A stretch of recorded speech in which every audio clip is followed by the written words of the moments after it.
Hello, everyone. Thank you so much for being here tonight. I'm really excited to nerd out about fashion history for an hour with you all. And thank you for tuning in from so many different places. Happy to see some Brooklyn representation. That is where I'm from originally, and happy to have people from all around the world and the country as well. So as Donna mentioned, my name is Maya. I work as the administrative coordinator for the museum department, which means that I'm pretty much the professional cat wrangler of that department. We're a really small team, and I'm really lucky that I get to work really up close and personal with the collection on a daily basis. And something I really love about our museum and our collection is the breadth of the sociocultural topics that it touches on. And I've really been able to work with some people doing really diverse, amazing research, including on fashion history, which is something that I personally have been super geeky about for a really long time. So I've been able to sort of expand my own interests and dive into the collection through a medical history lens. Yeah, so let me introduce you to what we're going to be sipping on tonight. I'm calling it the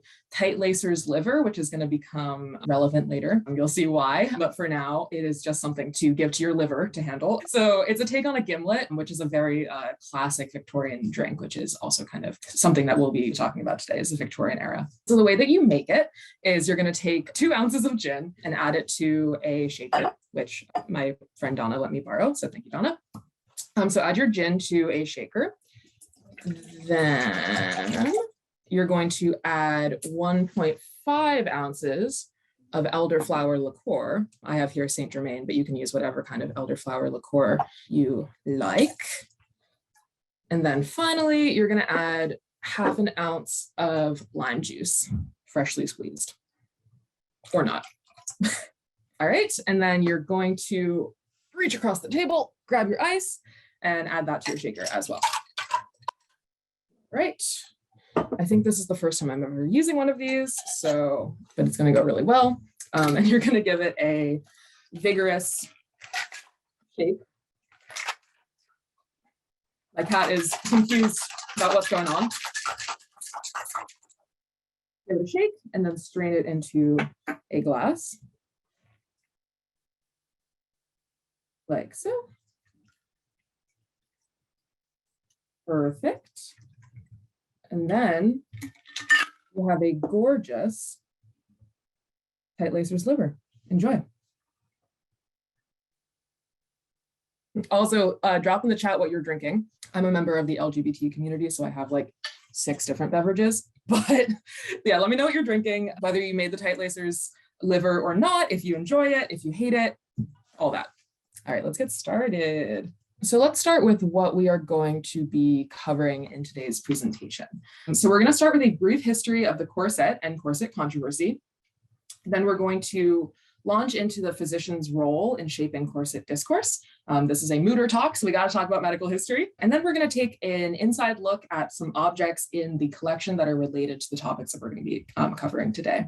I do want to point out that throughout this talk, I will be using gendered binary language. So I'm going to be saying man and woman and male and female, because this is reflective of the terminology that physicians would have been using in the Victorian era. By no means were women the only people who corseted. By no means were they female identified only. But for the purposes of this talk, that is the language that we are going to be using. So just a heads up on that.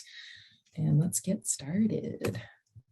First, what is a corset? I want you to take a minute to write in the chat the first word or phrase that comes to your mind when you hear corset. So I'm going to pause for a second, take a sip of my delicious drink, and read your comments. Okay, I'm seeing my PhD, LOL, great.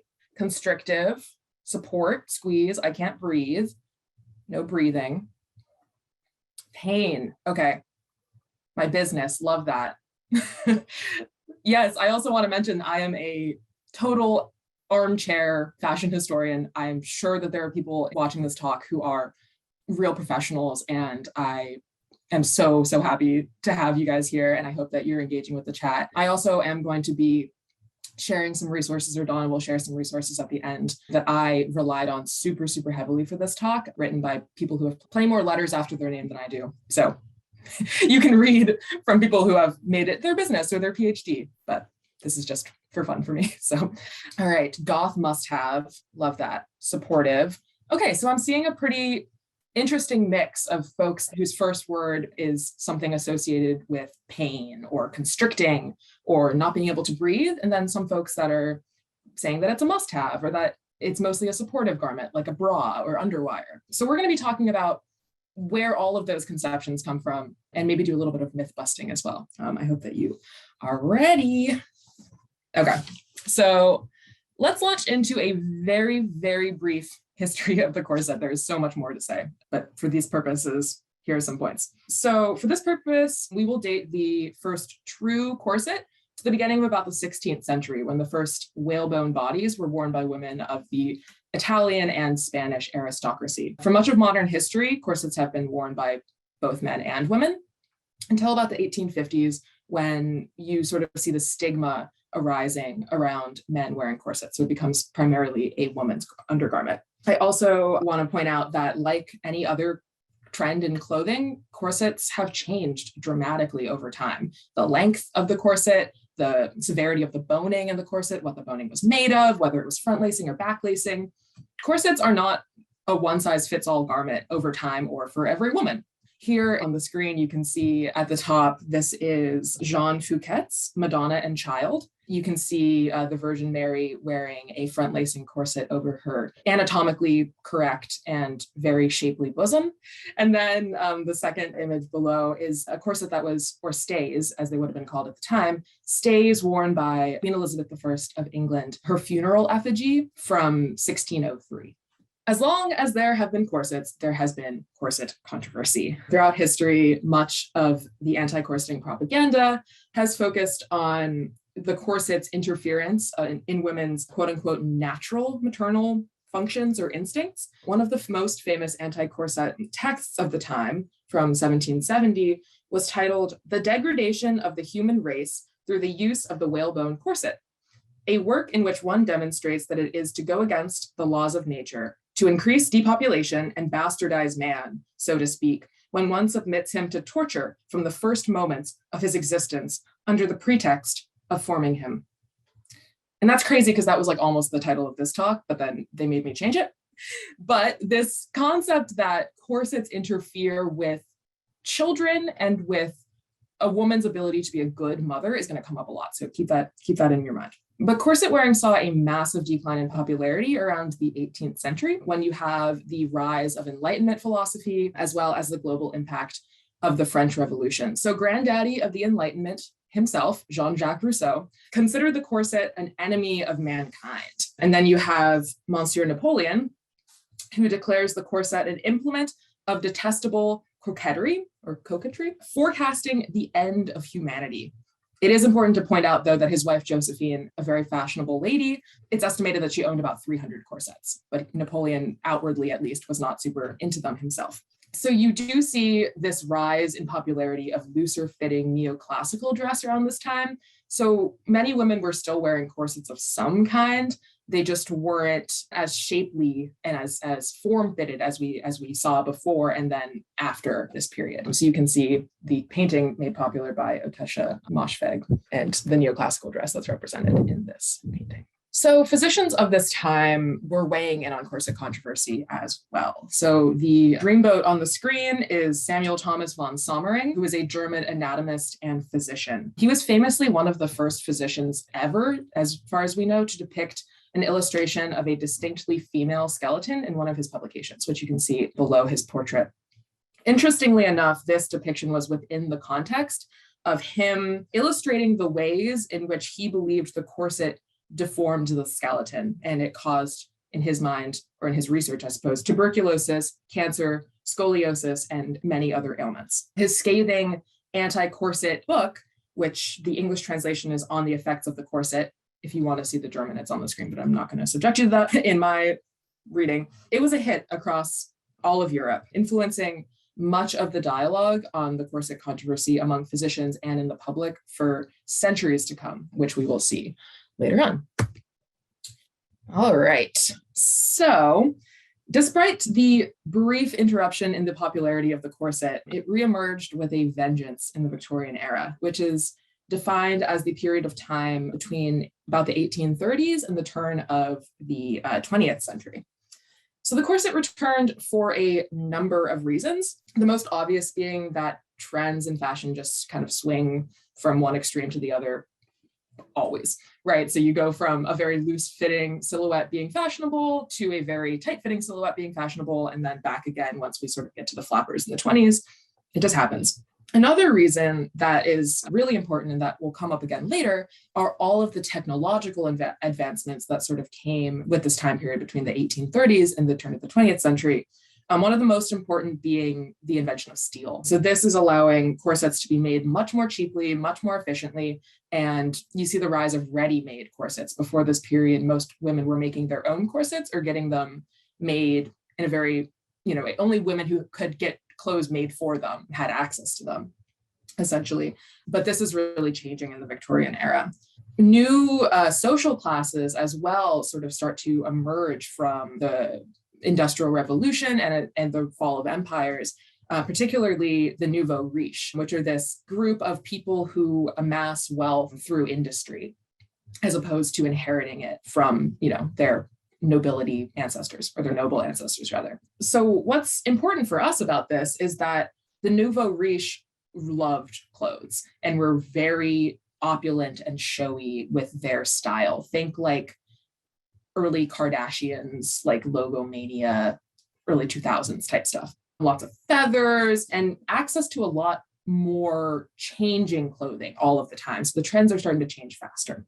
Additionally, it's not just the wealthy women that are able to have access to these clothes that I kind of mentioned before. The widespread availability of the corset is starting to weaken class boundaries, at least in aesthetics, certainly not in, the ways that it matters. But the important thing is that corsets are becoming a proprietary must for women of all classes. It's not just something that you wear if you're rich. And so demand for more comfortable corsets, ones that were meant for exercise and manual labor, and even like labor, so ones that you would wear when you were pregnant, grew considerably, which I bring up because I think it really illustrates this interesting point that women saw corsets as important to their lives, at least on a sort of large status quo level. This is by no means saying that corsets are some kind of liberated feminist statement, but it's also illustrative of the fact that perhaps, like all history, the history of fashion and of corsets specifically is a little bit more nuanced than we normally think of it. So we're doing sports and traveling and doing manual labor in their corsets. It wasn't just something that they were only wearing to sit around and wait for men to show up. A quick aside, if you want to be as annoying as I am to all of your friends when you're watching the newest period drama that comes out that everyone's talking about, such as Bridgerton, which is here on the screen, I mentioned steel before. So metal, and steel specifically, was used as grommets to thread laces through for corsets in this era. So if you see a woman being aggressively tight-laced into her corset before about the 1820s, you can tell all of your friends that this is probably not historically accurate, because before metal was used as grommets, eyelets for the corsets would have been hand sewn and wouldn't have been able to withstand the kind of intense tugging that Lady Featherington is doing to her daughter here. And a lot of you mentioned that when you think of corsets, you think of not being able to breathe. And a lot of that, I think, has to do with the popular media that's enforcing this idea that young women, for all of time, were being tight-laced into their corsets by their mothers or their maids or whoever, especially vain young women. So that's an aside. You probably wouldn't have seen Keira Knightley passing out off a cliff in a historically accurate movie, but that's fine. I'm all for a little bit of historical inaccuracy in period dramas, but we can argue about it in the chat. So many Victorian physicians tolerated the corset for the simple fact that for physicians of the Victorian era, treating corseted patients was just a part of their everyday practice. Because like I mentioned, most of their female patients would have been wearing one. You can see probably a pretty fantastical photo of a doctor examining his nicely figured female patient. But anyway, I included it because it's a cool photo, or picture rather. But as you can see from the quotes on the screen from pretty highly regarded physicians, so the health commissioner, as well as other prominent female physicians themselves, said things like women's bodies need the support provided by the modern corset, and because of this, it's an aid to health. And things like, I could cite cases indefinitely of the new lease of life given to women wearing a properly fitted front-laced corset. So not all doctors were up in arms about women wearing properly fitted supportive corsets, which was how they were meant to be worn and were worn for the most part. Doctors also began to market health corsets to women. Some physicians profited from the fact that I mentioned earlier that a lot of women were looking for more comfortable corsets that they could expand their activity wearing. And at least some of these healthy, hygienic corsets did what they were supposed to do. They were backed by science, or at least something that kind of sounded like science. And they were actually pretty popular among women. You could see ads like this in women's magazines for a corset that would save the women and children. And my personal favorite, Dr. Scott's electric corset, which thankfully was not actually electrified, but it boasted the fact that an electric current had been sent through the metal boning during production, which was supposed to do something for the wearer. Unclear what that was supposed to be, but it was healthy and it was comfortable and it was elegant. But some of the corsets that doctors designed were actually made from things like ribbed cotton or cotton cording or plant-based fibers that were much more flexible and would allow more ease of movement and comfort for the wearer. So at least some of these corsets were perhaps more comfortable for women. Okay, so let's talk about anti-corset discourse in the Victorian era. The image that you see, the second image on the screen, so the lower image, is from Luke Limmer's 1874 book, Madre Natura versus the Moloch of Fashion. In it, he lists 97 diseases produced by stays and corsets according to the testimony of eminent medical men. Some of these 97 ailments that he lists are cancer, scoliosis, displacement of internal organs, birth defects, miscarriages, broken ribs, tuberculosis, asthma, flatulence, jaundice, epilepsy, kidney disease, premature death, ugly children, and of course, hysteria. It's highly unlikely that corsets caused most of these illnesses. In fact, we know that they didn't cause tuberculosis. The tubercular bacterium has been discovered, though the verdict is still out on why some kids are just so damn ugly. But anyway, if you wear a tight corset over an extended period of time, it is possible that they might exacerbate existing health issues temporarily by reducing lung capacity or irritating skin or weakening the back and chest muscles that become reliant on the support of a corset over time. But they didn't cause most of the things that doctors were claiming that they did, or at least the more vocal, outspoken, kind of alarmist ones were claiming that they did. But like before, a lot of criticism directed towards corsets and women who wore them was rooted in childbearing and a woman's ability to be a good mother. Who defines good? We shall talk about. But as it has been for all of history and continues to be today, Victorian women were blamed for almost every bad thing that happened to their children. Some men of the time, including notorious phrenologist, eugenicist, and all-around like D-bag nutcase Orson S. Fowler, equated women wearing corsets to infanticide. In extreme cases, wearing a tight corset during and after pregnancy could be dangerous for women who suffered from a prolapsed uterus, making it difficult perhaps for a pessary to stay within the body and hold the uterus in. Prolapsed uteruses were a really, really serious issue for a lot of Victorian women and continue to be today. However, shaming women for their decision to wear corsets diverted attention away from really real maternal health issues that were affecting women of the time and the physicians who were trying to address these issues in a really real and meaningful way. So how widespread was tight lacing actually? Because during the Victorian era, as I mentioned, tight lacing becomes a possibility due to the changing material that are being used in corsets.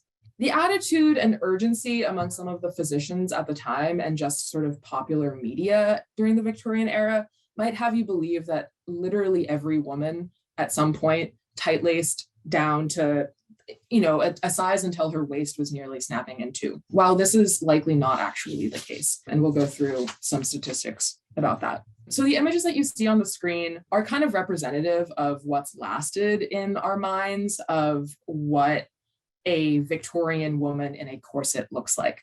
These two specific images have been doctored using Victorian photo editing techniques. So The slim-waisted silhouette was no doubt popular in the Victorian era. However, like a lot of the Instagram photos that we see today of, women with beautiful East Asian eyes, even though they're not East Asian, or tiny little noses, or just airbrushed features and the kind of effects that you can get using Facetune, fashion plates and images of popular celebrities or really popular, fashionable women at the time were sometimes exaggerated versions of reality.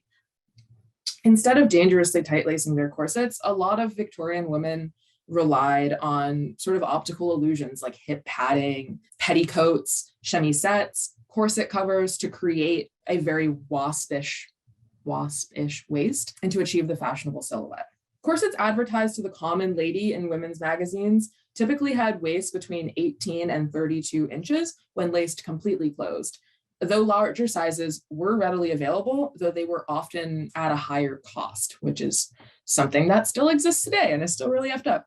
But consider too that women typically wore their corsets with 2 to 4 inches of allowance, meaning that they weren't lacing them all the way closed. The majority of the corsets in museums collections around the world, such as the museum at the Fashion Institute of Technology, they don't support the myth that women were tight lacing down to 16 or even 13 inches, as was advertised in this alarmist media during the Victorian era, rather. It's important to note, however, that there was a community of women who tight laced, and they proudly tight laced. And a great number of women probably did reduce their waist circumference regularly, reduced it by a few inches for occasions such as parties. This was especially common amongst younger women of the nouveau riche class who really were trying to achieve a fashionable silhouette, but wouldn't have been doing this every day, day in and day out. For the average woman, tight lacing was the extreme on a continuum of corset wearing. A 16-inch rigidly laced waist would not have been regarded as the norm at the time, as women wore unboned or lightly boned corsets regularly to do household chores, to travel, to hang out with their friends, to exercise, as we've already discussed. So, if this is the case, why did physicians have so much to say about the corset? I have a few theories.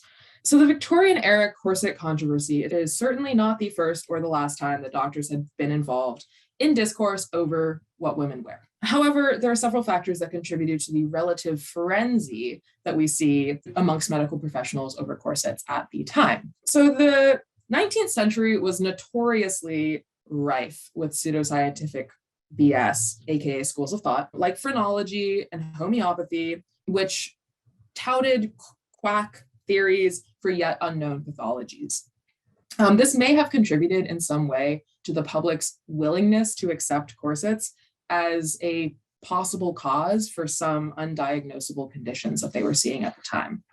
I also think a quote from Dr. Schwartz's article, Society, Physicians, and the Corset, is quite telling in general about why physicians might have leaned on the corset as an explanation for some of the conditions that women were experiencing at the time. So he says, a motivation for physicians of professional rank to blame many diseases and unexpected medical conditions on the corset was a desire to appear all-knowing and all-curing. It was opportune to make the patient guilty for having caused her own disease through faulty dress than to confess that medical science had not yet solved the patient's problem. So I think that really plays into the fact that it might have been advantageous for some physicians to look towards something that women were electing to do as the cause of their illness, rather than something that they couldn't explain. Also, Victorian physicians were given authority to regulate not just the health of their patients, but the health and moral well-being of society. Health extended into the arenas of morality, sexuality, and spirituality of public life. And the corset really kind of encompassed a lot of these categories. Girls and women who tight-laced were often seen as morally depraved, engaging in a perverse sexual activity that many equated to masturbation, which was another one of this era's favorite things to go after. Though we've demonstrated that extreme tight-lacing was not the norm, outcry over female sexual fetishists who did tight-lace gained a lot of traction in the public because we all love a good scandal. We all love drama. Finally, Victorian life was rife with concerns over regulating women's shifting gender roles. And I've discussed before, a lot of the corset controversy of the time, not just in this era, but always has centered on a woman's ability to perform femininity and to perform as a mother specifically. As we've seen in the case of the corset controversy during the French Revolution, physicians sort of have contributed to a discourse that interprets the individual body as a sign of the health or illness of the social body, specifically when it comes to a woman's role within that society. So taking a pivot, what I'm really excited to talk to you about, and something that I actually do have some hands-on knowledge of, are the corsets in the Mütter's collection, or corset-related material in the Mütter's collection. So I want to go through some of those objects and talk about how they relate to what we've just discussed. So the first image is of a liver with a deformity that for a long time has been known as tight lacer's liver. I told you it was going to become relevant again. Everyone take a sip. I should have done a drinking game. Like every time I say mother in quotes, you take a drink. But anyway, cheers. What you see on the screen, which is the blobby organ with a circle around it, again, known as the tight lacer's liver. This is not an image from our collection, unfortunately. This is of a specimen exhibiting tight lacer's liver from Queen Mary University of London's Pathology Museum. So a prevailing theory about specimens that showed this sort of lobe at the bottom that circled is that prolonged pressure on the liver due to a tightly laced corset could actually bisect a normal liver into two parts. Tight corsets did or could push the liver in and down, though I want to note that it's possible to lose temporary function of one's liver and still not, see any health impacts at all. So, or even tight pressure on one's liver, pushing it in and down from a corset, would probably not have caused any health issues to the wearer. However, the anatomical deformities that are seen in what's known as the tight lacer's liver might have been caused by many other conditions, such as hepatitis or cirrhosis, but it also might have come from a misunderstanding of anatomy, since an accessory lobe, like the one that you can see in this picture, is actually quite normal and naturally occurring. Doctors have identified examples of what was previously called tight lacer's liver as Rydell's lobe, which is a congenital anatomical variation of the liver that typically remains clinically latent and wouldn't cause any trouble normally to the person who had this accessory lobe, this Rydell's lobe. So there you go, fun fact for you. Please ask questions later if you'd like. But I want to then talk about the final image. The largest image at the bottom is a leather medical corset that was part of a donation, a new acquisition that came into the museum just last year in 2021. This corset was worn by the donor's mother, who contracted tuberculosis in a concentration camp in the 1940s and required back support to walk and stand for the rest of her life. So this is the corset that she wore in order to support her spine after contracting spinal tuberculosis. It's made of a very rigid leather, and you can also see two ribbed support elements. So the two garments that are laced that she would have worn in addition to the leather corset. And then you can also see this really beautiful, delicate underwear that she wore too, to provide shape to her clothing. And you can see the silhouette of the time, the 60s and 70s silhouette coming into play as well, with the changing of the brassiere as compared to the Victorian underwear that we've looked at, which I think is really cool. And I've included this mostly to show you the diversity of the corsets that people have worn over time and to illustrate a more pointed connection between the functionality of medical instruments and the beauty of clothing. And also to spotlight a modern acquisition that's helped flesh out and make the collection more able to tell diverse narratives about the history of medicine, and in a smaller way, about the history of fashion, which I think, and hopefully I've demonstrated, are actually quite interconnected. That's all I got. I hope we have a little bit of time for questions. I'm not exactly sure what time it is, but please ask me questions. I would love to answer or try to have a conversation. Thank you so much for coming.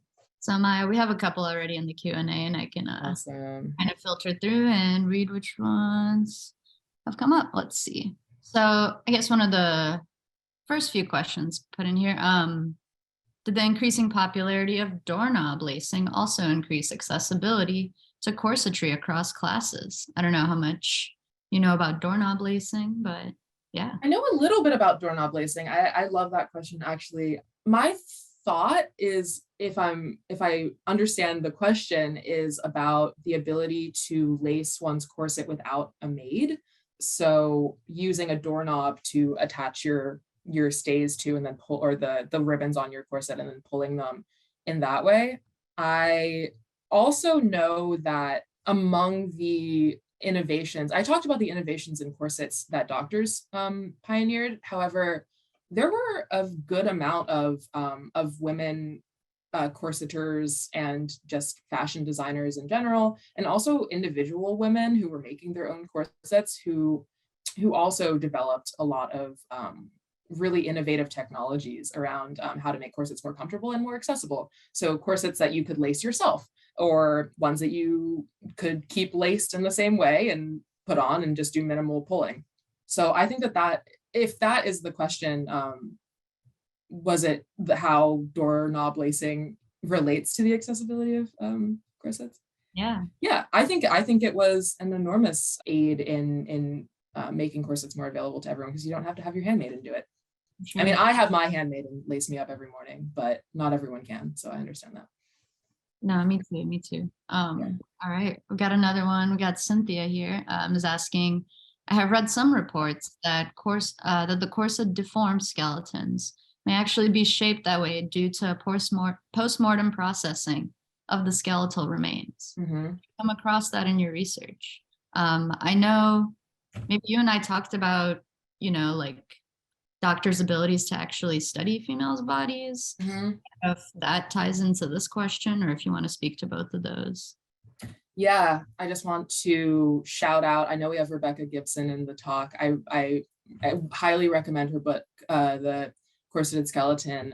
She does a really, really, really in-depth analysis of the bioarchaeology of women's remains from the past, and how corsets would have actually affected their bodies. But yeah, I mean, we've talked about, so Thomas Sommering, who was the physician that I mentioned at the very beginning from the 1700s, was doing his research exclusively by performing autopsies. And it is very possible in all kinds of science, but especially when you aren't beholden to any sort of oversight, I guess, and you're an independent researcher, and you are looking for an answer that you already have, which is that corseting equals bad, corseting equals deforming of the skeleton, and you're picking women who perhaps might have had bone density issues because of malnutrition, or postpartum, deformities from giving birth, or any of these other issues over time, and you don't have that context about how they lived, and you're only performing autopsy, or you're looking at skeletal remains only. I think that is a really, really interesting thing to bring up that I didn't quite get into in this talk, but I think, again, please read Rebecca Gibson's book about just so much data about if these autopsies and looking at these skeletal remains had been done in an objective way, what different conclusions could have been made about the effect of corseting on a woman's body. So I hope that answers. Awesome. Rebecca Gibson does have a question here in the Q&A, so I think it'd be a good time to bring it up. Not sure how much you know about this one, but let's throw it out there. When did the US start requiring doctors to hold medical licenses? Do you know by chance? That is a really interesting question. I actually don't know. I feel like that's a good historical happy hour in itself. Like, how did doctors respond to this? But I do know that there is a huge boom of pseudoscientific thought around the Victorian era. I think it's like maybe the 20s, but don't quote me on that when the regulations get tighter. But got you. Yeah, no, it's definitely something I'd probably want to look up too. Really good question. Yeah. So we also have Jackie Bowman here in the Q&A. She's asking, what was the role of tight lacing and corsets in the culture of freak shows? In the case of women who intentionally developed nominally small waists. That's a really interesting question too. I have not specifically looked at sideshows at all, or circuses, in my research, though I did go down a rabbit hole. I feel like a lot of us who like historical fashion go down this rabbit hole of looking into tattooed women in sideshows. I am a tattooed woman myself. I love tattoos. Marcy, I know, another one of my colleagues, did a really awesome historical happy hour on body modification and tattooing.